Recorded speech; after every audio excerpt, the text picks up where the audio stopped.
Hello दोस्तों, मेरा आज का टॉपिक रहेगा स्वामी विवेकानंद से संबंधित सारी जानकारी एक ही क्वेश्चन में मैं आपको बताने जा रही हूँ। हालांकि वीडियो थोड़ी लंबी बनेगी, लेकिन इस वीडियो में मैं आपको पॉइंट टू पॉइंट और हर एक डिटेल जो भी स्वामी विवेकानंद से जुड़ी हुई है वो सारी चीज़ें मैं इसमें आपको बताने जा रही हूँ। तो आप मेरे साथ बने रहिए। हाईलाइटेड वर्ड्स मैंने इसलिए किए हैं ताकि वीडियो और ज़्यादा लंबी न जाए, लेकिन इनके थ्रू मैं आपको जो इसकी मेन थीम है या जो भी इससे शिक्षाएं स्वामी विवेकानंद के द्वारा दी गई हैं मैं आपको वो अच्छे से बता पाऊँ। दोस्तों, मैं हूँ आपकी फ्रेंड कृष्णा लोहान और स्वागत करती हूँ आपका अपने चैनल पर। अगर आप मेरे चैनल पर नए हैं तो चैनल को सब्सक्राइब कीजिए और साथ में जो बेल आइकॉन देख रहे हैं उस पर प्रेस कीजिए ताकि आपको आपके कंटेंट से रिलेटेड वीडियोस मिल जाएं। तो दोस्तों, हम स्टार्टिंग करेंगे यहाँ पे शॉर्ट आंसर टाइप क्वेश्चन से, क्योंकि इसमें क्या होता है कि इसमें मेन जो हेडिंग्स होती हैं, मेन मुख्य बिंदु आप जिसको बोल सकते हो, वो यहीं से स्टार्ट होते हैं और इन्हीं के थ्रू हम एक लेंथी क्वेश्चन की और एक वेरी शॉर्ट क्वेश्चन की प्रिपरेशन कर सकते हैं। तो आप मेरे साथ बने रहिए। चलिए हम करते हैं क्वेश्चंस को स्टार्ट। एक क्वेश्चन के अंदर काफ़ी सारे क्वेश्चंस आपको यहाँ पे मिल जाएंगे, ये सबसे बेनिफिट आपके लिए रहेगा। स्वामी विवेकानंद के शिक्षा दर्शन के संक्षेप में बताइए। दोस्तों, इस क्वेश्चन में हम देख रहे हैं स्वामी विवेकानंद का शिक्षा दर्शन के बारे में क्या विचार था। तो क्वेश्चन के आंसर में यहाँ पे देखिए, स्वामी विवेकानंद का शिक्षा दर्शन वेदांत यानी वेदों तथा उपनिषदों पर आधारित था। यानी वो किसको मानते थे, शिक्षा दर्शन को किससे मानते थे, वेदांत और उपनिषदों द्वारा। उनका मानना था कि प्रत्येक व्यक्ति जो है उसके अंदर आत्मा विद्यमान है और वही आत्मा हमें पहचाननी है, जिसका हमें विकास भी करना है। अब यहाँ पे देखिए, वो पुस्तकीय ज्ञान को अनुपयोगी मानते हैं, यानी कि पुस्तकीय ज्ञान ही सब कुछ नहीं होता। उनके कहने के अनुसार हमें ऐसी शिक्षा चाहिए जिसमें चरित्र का निर्माण हो, मानसिक शक्ति में वृद्धि हो, व्यक्ति अपने पैरों पर खड़ा हो सके। तो ये चीज़ें आपके लिए बहुत ही आसान है समझनी। मैंने इनको हाईलाइट कर दिया है, आप इनको सिर्फ वन रीडिंग में ही समझ जाएंगे। इस क्वेश्चन के बाद शिक्षा दर्शन के बारे में, जो कि किसका बताया मैंने, स्वामी विवेकानंद का। इसके बाद हम बात करते हैं शिक्षा के कौन कौन से उद्देश्य थे स्वामी विवेकानंद के अनुसार। पहला है नैतिकता का विकास। स्वामी विवेकानंद कहते हैं कि शिक्षा का उद्देश्य बालक में नैतिकता का विकास करना है, जिससे क्या होगा कि वो राष्ट्र में महान बनेगा और अच्छाई के कारण भी वो फेमस हो पाएगा या फिर प्रसिद्ध हो पाएगा। अच्छे व्यक्तियों महान ही होते हैं, उनमें अच्छाइयाँ होती हैं। तो नैतिकता का विकास उन्होंने पहला उद्देश्य बताया इसका। मानव मात्र से प्रेम करना उन्होंने इसका दूसरा उद्देश्य बताया। जब हम किसी भी कार्य में पूर्णता पाने में असफल होते हैं तो हमें अपनी इंद्रियों के द्वारा उस स्थिति को मौलिकता में ले आना चाहिए, यानी अपनी इंद्रियों के द्वारा उस पर नियंत्रण पा लेना चाहिए। थर्ड है आध्यात्मिक विकास। शिक्षा का उद्देश्य भिन्नता में एकता की खोज करना है, उन वस्तुओं में एकता अनुभव करना जो हमें भिन्न दिखाई देती हैं। यानी स्वामी विवेकानंद जी कहते हैं कि भौतिक और आध्यात्मिक विश्व तो एक ही है, ब्रह्मा एक ही है, लेकिन भिन्नता और पृथकता की अनुभूति ही दोष है। हम क्या देखते हैं, सब चीज़ों में हम भिन्नता और उनको अलग कर देते हैं, पृथकता का हमें एहसास होता है, यही हमारा दोष है और यही माया है। आप इस क्वेश्चन को अच्छे से समझ गए होंगे। फोर्थ पॉइंट है इसमें सर्वांगीण विकास। स्वामी जी कहते हैं कि हमें वह शिक्षा चाहिए जो चरित्र का निर्माण करे, मस्तिष्क को शक्ति प्रदान करे, जिसके द्वारा कोई भी व्यक्ति अपने पैरों पर खड़ा हो सके। ये पॉइंट मैं पहले बता चुकी हूँ। स्वामी जी के अनुसार शिक्षा के माध्यम से भौतिक, आध्यात्मिक, शारीरिक, नैतिक विकास होना चाहिए। उन्होंने स्पेशल चरित्र निर्माण पर, कैरेक्टर बिल्डिंग पर जोर दिया है। वह प्रशिक्षण जिसके द्वारा इच्छा का प्रभाव अभिव्यक्ति नियंत्रण में आ जाती है और वह उपयोगी है, वही शिक्षा है। अब इस क्वेश्चन के बाद हम करेंगे स्वामी विवेकानंद जी के अनुसार शिक्षा एक त्रिमुखीय प्रक्रिया है। स्वामी विवेकानंद जी शिक्षा को त्रिमुखीय शिक्षा मानते हैं, जिसमें उन्होंने अध्यापक का, छात्र का या पाठ्यक्रम का, तीनों का ही सहयोग माना है। यानी तीनों ही एक बैलगाड़ी की तरह हैं, एक बैल का, बैलगाड़ी का और बैलगाड़ी में बैठने वाला जो उसका वाहक होता है, इनका रूप माना है। फर्स्ट हम देखेंगे अध्यापक। अध्यापक को उन्होंने प्रमुख अंग माना है शिक्षा का उनके अनुसार शिक्षा अध्यापक के व्यक्तिगत संपर्क के द्वारा होनी चाहिए, यानी पर्सनली उनको बच्चों से जुड़ा हुआ होना चाहिए। वे गुरु के पास रहकर शिक्षा प्राप्त करने पर बल देते हैं। उन्होंने आज के विश्वविद्यालयों की उपलब्धियों का वर्णन करते हुए कहा कि विश्वविद्यालयों में एक भी आदमी का निर्माण नहीं किया गया है।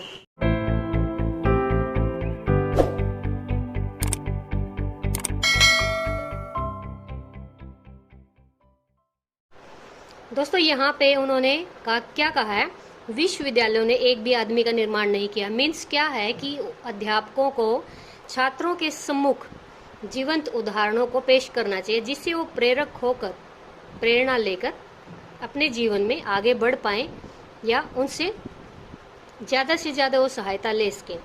दूसरा पॉइंट है इसमें छात्र। स्वामी विवेकानंद ने छात्र को शिक्षा का दूसरा अंग माना है।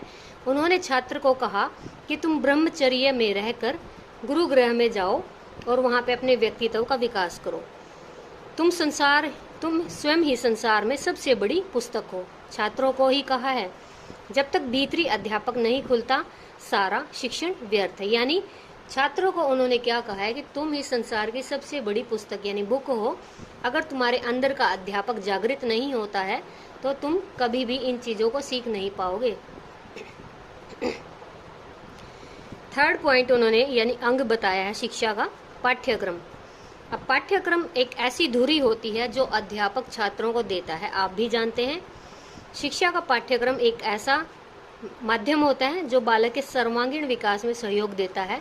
इसमें कुछ ऐसे तथ्य हैं जो मैं आपको बताने जा रही हूँ। पहला, बालक के समक्ष सर्वांगीण विकास की उपलब्धियों को प्रस्तुत करने वाला हो। पाठ्यक्रम के बारे में बात हो रही है यहाँ पे। बालक के ज्ञान का विकास करने वाला हो, स्वाध्याय और चिंतन को विकसित करने वाला हो, यानी बच्चे खुद से पढ़ें और मनन करें। जीविकोपार्जन में सहायक हो, यानी कि ऐसे पाठ्यक्रम होने चाहिए जिसमें बालक स्कूली शिक्षा के बाद व्यवसाय की तरफ अग्रसर हो और अपना जीवन पालन कर सके। इसके साथ साथ वो राष्ट्र का निर्माण कर सके, उसमें सहायक बन सके, राष्ट्र चेतना को विकसित कर पाए, अपनी जिम्मेदारी के प्रति वो सचेत हो। आध्यात्मिक शिक्षा, चरित्र शिक्षा की परिस्थितियाँ प्रस्तुत करने वाला हो। अब स्वामी जी के अनुसार पाठ्यक्रम में कुछ ऐसे विषय भी हैं जो शामिल किए जाने चाहिए, जैसे कि वेदांत, धर्म, दर्शन, पुराण। शारीरिक विकास के लिए उन्होंने बताया खेलकूद और व्यायाम। भौतिक समृद्धि के लिए भाषा, भूगोल, राजनीति शास्त्र, अर्थशास्त्र, विज्ञान, कृषि, तकनीकी, व्यावसायिक विषय, इनमें से आप कोई लिख सकते हैं। भाषा के लिए उन्होंने बताया मातृभाषा या फिर संस्कृत भाषा को उन्होंने ज़्यादा महत्व दिया। अब ये क्वेश्चन था आपका, शिक्षा एक त्रिमुखी प्रक्रिया है। इसके बाद हम करेंगे स्वामी विवेकानंद जी के अनुसार शिक्षा की कौन सी विशेषताएं हैं। शिक्षा की विशेषताएं, पहली धार्मिक शिक्षा जो कि होनी चाहिए हर एक उसमें शिक्षा में, जिससे क्या है जो भी बालक होंगे उनका धार्मिक और नैतिक विकास हो सकेगा। व्यवहारिक रूप से वो समाज में अपने आप को रख पाएंगे। निर्धनों की सेवा करना, समाज सेवा के लिए अग्रसर रहना, पीड़ित भूखे लोगों के लिए भी उनके मन में दयापूर्ण विश्वास पैदा हो, इस तरह से वो इसको फॉलो करें और इस योग्य बने कि मानव की सेवा कर सकें। थर्ड जो है शारीरिक शिक्षा। शारीरिक शिक्षा में क्या है कि उन्होंने देशवासियों से सदा ही ये चीज़ कही है, अपील की है कि स्वस्थ शरीर के माध्यम से ही गीता को समझा जा सकता है। फोर्थ है स्त्री शिक्षा। स्वामी जी कहते हैं कि नारी शिक्षा बहुत ही ज़्यादा जरूरी है, क्योंकि नारियों को दी गई शिक्षा का निर्माण तभी होता है जब उसको नारियों को शिक्षा दी जाती है, यानी वह हास्य तथा निर्माण में परिवर्तित होनी चाहिए। मनु ने कहा है यत्र नार्यस्तु पूज्यन्ते रमन्ते तत्र देवता, अर्थात जहाँ नारी की पूजा होती है वहाँ देवता निवास करते हैं। ये जो हेडिंग या मेन कोटेशन है इसको आप हाईलाइट करके लिख सकते हैं।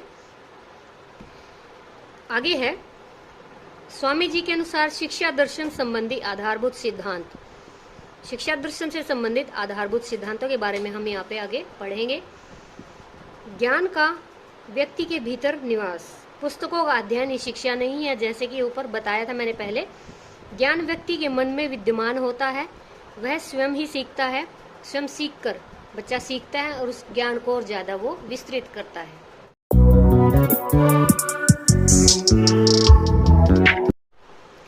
सेकंड पॉइंट है इसमें चित्त की एकात्मक ज्ञान का सार, यानी प्रत्येक व्यक्ति को अपने चित्त पर एकाग्रता की शक्ति को प्राप्त करना चाहिए। इसी से ज्ञान प्राप्त करने का साधन मिलता है। इस शक्ति को विकसित करने के लिए ब्रह्मचर्य आवश्यक है। फिर है बच्चों का सर्वांगीण विकास। मन वचन कर्म की शुद्धि आत्मनियंत्रण है, यानी खुद पे अगर नियंत्रण करना है तो हमें मन से वचन से कर्म से शुद्ध होना पड़ता है। शिक्षा बालक का शारीरिक मानसिक नैतिक आध्यात्मिक विकास कर सके, इसके लिए बालक में आत्मिक निष्ठा श्रद्धा विकसित करनी चाहिए और उसको आत्म त्याग की प्रगति करके पूर्णता की ओर अभिव्यक्त करे, यानी बालक को आत्म त्याग यानी कि त्याग की भावना सिखानी चाहिए। फोर्थ है चरित्र का निर्माण। शिक्षा से बालक के चरित्र का गठन हो, मन को बल मिले, बुद्धि विकसित हो, जिससे अपने पैरों पे वो खड़ा हो पाए। धार्मिक शिक्षा, इसमें पुस्तकों की अपेक्षा व्यवहार आचरण संस्कारों का ज़्यादा महत्व बताया गया है। सभी के लिए शिक्षा, बालक बालिका दोनों को समान शिक्षा दी, यानी कि कंबाइंड एजुकेशन को ये ज़्यादा फॉलो करते थे। स्त्रियों को विशेष महत्व देते थे। धार्मिक शिक्षा देने पर भी इन्होंने बल दिया। जन साधारण की शिक्षा में शिक्षा का प्रचार किया जाए। तकनीकी शिक्षा टेक्निकल एजुकेशन देने के लिए भी इन्होंने कहा कि औद्योगिक उन्नति करनी चाहिए, जिससे देश की आर्थिक दशा भी सुधरे। शिक्षक को एक मित्र की तरह पेश किया है इन्होंने कि उसको एक मित्र दार्शनिक और पथ प्रदर्शक होना चाहिए, जिससे सहानुभूति पाकर बालक का मस्तिष्क में स्थित ज्ञान पथ प्रदर्शक प्राप्त कर सके। इसके बाद देखिए नेक्स्ट है इसमें नारी शिक्षा के लिए स्वामी विवेकानंद ने क्या कहा है। स्वामी विवेकानंद नारी शिक्षा के प्रबल समर्थक थे। उनका विश्वास था कि सबसे पहले नारी जाति का उत्थान होना चाहिए, उसके पश्चात ही भारत का वास्तविक कल्याण हो सकता है। उन्होंने कहा कि पहले अपनी नारियों को शिक्षित करो, फिर वो आपको बताएंगी कि उनके लिए किन किन सुधारों की आवश्यकता है। जहाँ नारियों का मान होता है वहीं देवता प्रसन्न रहते हैं। जहाँ नारियों का मान नहीं होता वहाँ पे सभी कार्य व प्रयास जो है व्यर्थ चले जाते हैं। जहाँ वे दुखी रहती हैं, इस कारण से उनका उत्थान सबसे पहले होना चाहिए। तो उन्होंने इस बारे में विशेष सुझाव दिए हैं। अब उन्होंने क्या किया कि लड़कियों का पालन पोषण, उनकी शिक्षा भी लड़कों के समान होनी चाहिए। नारियों को पवित्र मानना चाहिए। नारियों के सामने उन्होंने सीता का आदर्श रखा। वो शिक्षा देना चाहते थे नारियों को, जैसे अहिल्याबाई और मीराबाई के समान निडर और निस्वार्थी और वीर बने। अब ऐसी शिक्षा के लिए उन्होंने क्या कहा कि मानसिक शक्ति का विकास होना चाहिए, ताकि मन से जो नारी जो स्ट्रॉन्ग बनेगी तो वो अपने पैरों पे खड़ी हो पाएगी। आगे चलकर स्वामी जी ने नारी शिक्षा का प्रसार धर्म केंद्रित पर होना चाहिए। नारियों को संन्यास के आदर्शों की शिक्षा भी देना चाहते थे, ताकि वे जीवन भर ईश्वर भक्ति का व्रत ले सकें। नारी शिक्षा का कार्य उन्होंने उनको सौंप दिया और कुछ ऐसे केंद्र भी स्थापित किए जिससे लड़कियों का नैतिक और आध्यात्मिक जीवन शिक्षा प्राप्त कर सके। तो ये क्वेश्चन नारी शिक्षा के फेवर में जो स्वामी विवेकानंद ने कहा है। अब नेक्स्ट क्वेश्चन हम करते हैं। इंपॉर्टेंट क्वेश्चन मैं आपको करा रही हूँ। इस क्वेश्चन में बताया गया है स्वामी जी शिक्षा के पाठ्यक्रम में कौन कौन से विषयों को शामिल करने के पक्ष में थे। तो ये मैंने हाईलाइटेड कर दिया है यहाँ पे। वह पाठ्यक्रम में भाषा, जिसमें मातृभाषा और प्रादेशिक भाषा शामिल हो, संस्कृत, अंग्रेजी, कला, संगीत, अभिनय, इतिहास, भूगोल। देख लीजिए आप, मैंने यहाँ पे बहुत सारे सब्जेक्ट ऐसे हैं जो इनके द्वारा प्रेफर किए गए हैं। इन सभी को मैंने यहाँ पे हाईलाइट कर दिया है। तो आप इनमें से 5, 6, 7 जितने भी आपको याद होते हैं आप लिख सकते हो। और ये उन्होंने सेलेक्ट क्यों किए हैं, क्योंकि इस शिक्षा के द्वारा मनुष्य को लौकिक और परलौकिक दोनों जीवन के लिए तैयार रहना चाहिए। यानी उन्होंने अध्यात्म के साथ साथ भौतिक विषयों को भी शामिल किया है, जिससे अब इसमें कुछ ऐसे विषय भी हैं, ऐसी क्रियाएं भी हैं जो उन्होंने अलग से बताई हैं, जैसे कि वेदों का ज्ञान और विज्ञान। इन दोनों में आपस में समन्वय बताया है, यानी इन दोनों में आपस में मेलजोल करके पढ़ाया जाना चाहिए। जैसे कि एक तरफ तो उन्होंने पुराण दर्शन धर्म के बारे में बताया है और दूसरी तरफ उन्होंने विज्ञान शिक्षा के महत्व का उल्लेख किया है। यानी इसमें क्या है, पाश्चात्य विज्ञान और भारतीय वेदांत दोनों में अगर समन्वय कर देते हैं तो आधुनिक भारत की वास्तविक आवश्यकता ही बदल जाएगी। वेदांत और विज्ञान का एक साथ आना मनुष्य को इस बात की प्रेरणा दे सकता है कि वह शांतिपूर्ण उद्देश्य और मानवता की प्रगति के लिए वैज्ञानिक साधनों का प्रयोग कर सकता है। सेकंड उन्होंने बताया है कला शिक्षा। स्वामी जी मानते हैं कि कला जीवन का अनिवार्य भाग है, इसलिए विज्ञान की शिक्षा को कलाओं के शिक्षण से पूरा किया जाना चाहिए। कला धर्म का अंश है। स्वामी विवेकानंद उपयोगिता के आदर्श की अपेक्षा सुंदरता के आदर्श को समर्थन करते हैं। सामान्य भाषा ऐसी भाषा हो जो बहुत ही आवश्यक हो और देश की प्रगति में सहायक हो सके। प्रादेशिक भाषाएं भी होनी चाहिए, जिससे कि क्या होगा, प्रादेशिक भाषाओं को प्रोत्साहन मिलेगा और समूची शिक्षा प्रादेशिक भाषा में दी जानी चाहिए, जो कि बच्चों की ऑलरेडी मातृभाषा मदर टंग होती है। संस्कृत में क्या है, यह ध्वनि मात्र से ही जाति की शक्ति, योग्यता, विशेष सम्मान का निश्चय हो जाता है। इससे उनके अनुसार हमारी अपनी संस्कृति विरासत के प्रति जागृति, हमारी महानता हमारे संस्कृत ज्ञान पर निर्भर करती है। अब इसमें कह सकते हैं कि इस भाषा के ज्ञान के बिना संस्कृति की रक्षा करना असंभव है। इस बात से तो आप भी नॉन होंगे कि अंग्रेजों ने हमारे सारे धार्मिक ग्रंथ जो थे तक्षशिला में जला दिए गए थे, जिसकी वजह से हमारी जो संस्कृति है आगे नहीं बढ़ पाई। और एक विश्वविद्यालय शिक्षा का अगर बात करते हैं तो वो भी आज सर्वश्रेष्ठ मुकाम पे होती अगर ये चीज़ें रहती तो। इतिहास, भूगोल, अर्थशास्त्र, गृह विज्ञान, मनोविज्ञान आदि का अध्ययन करना उन्होंने बहुत ज़रूरी बताया। शारीरिक और व्यवसायिक शिक्षा को भी उन्होंने प्रेफर किया है, माना है, स्वीकार किया है, जिसमें कि आत्म अनुभूति और चरित्र निर्माण सबसे मुख्य होते हैं और इनके बिना विकास नहीं होता। व्यवसायिक शिक्षा में भी वो विश्वास रखते थे। अब नेक्स्ट क्वेश्चन में है यहाँ पे शिक्षण विधियों की सिफारिश उन्होंने कौन सी की थी। शिक्षण विधियाँ कौन सी होती हैं ये आप पहले भी पढ़ चुके हैं, लेकिन स्वामी विवेकानंद के अनुसार कौन सी शिक्षण विधियाँ रहेंगी इनको हम डिस्कस कर लेते हैं। अनुकरण विधि। अनुकरण विधि को आप जानते ही हैं, जब बच्चे अध्यापक को देखकर उनका अनुसरण करके चीज़ों को सीखते हैं और अपने आचरण में परिवर्तन लाते हैं। उपदेश तथा व्याख्यान द्वारा विभिन्न तथ्यों का ज्ञान प्राप्त करना व्याख्यान विधि कहलाती है। और व्याख्या से किसी भी चीज़ का विस्तार अगर कर दिया जाता है तो बहुत ही अच्छे से वो समझ आ जाती है। व्यक्तिक निर्देशन और परामर्श, इंडिविजुअल डायरेक्शन काउंसलिंग, बच्चों की शंकाओं को दूर करना काउंसलिंग करके और उन्हें उचित मार्ग पर अग्रसर करना निर्देशन कहलाता है। इसी परामर्श विधि भी कहते हैं। तर्क, विचार विमर्श और विश्लेषणात्मक विधि, ऐसी शिक्षा के द्वारा तर्क द्वारा किसी भी चीज़ का सॉल्यूशन करना। या इसके बाद उन्होंने एकाग्रता की विधि पर भी ज़्यादा बल दिया है, ताकि मन को एकाग्र करके किसी भी काम में मन से कोई भी खोज की जाए, उस पर काबू पाया जाए या कोई आविष्कार किया जाए। उसके लिए सबसे ज़्यादा जरूरी ब्रह्मचर्य को माना है। विचार विमर्श चिंतन, अनौपचारिक वातावरण में अपने अध्यापक के साथ विचार विमर्श करके विद्यार्थी अपने मार्ग की कठिनाइयों को दूर कर सकता है। विश्वास और श्रद्धा के अनुसार, विश्वास और अश्रद्धा अगर किसी बच्चे में होती है तो वह आत्मविश्वास के साथ आधुनिक विज्ञान की सभी उपलब्धियों को उच्चतम स्तर पर पा सकता है। और इसी लगन के साथ वो लगन का केंद्र व्यक्ति की आत्मा में उसको प्रेरित करता है, आत्मा से उसको प्रेरित करता है। व्यक्तिगत मार्गदर्शन, छात्रों को व्यक्तिगत मार्गदर्शन परामर्श द्वारा ठीक मार्ग पर रखा जा सकता है। यानी अगर उनको पर्सनली हम गाइडेंस देते हैं तो वो सही मार्ग पर रहते हैं।